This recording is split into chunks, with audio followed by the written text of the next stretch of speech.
Las ardillas del bosque dorado saltan y corren de un lado al otro. Recogen nueces con mucho cuidado. Un día viene, nunca es poco. Sus colitas peludas muy graciosas son sus mochilas para llevar. Ellas brincan con gestos grandiosas y en los árboles les gusta jugar. En el bosque dorado donde están, escondidas en su hogar natural, con su baile y su ritmo sin parar, las ardillas traen alegría sin igual.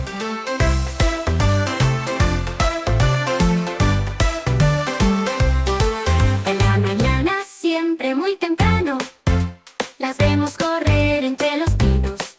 Sus pequeños nidos hechas a mano son las casas con techos divinos. A los árboles trepan sin miedo, con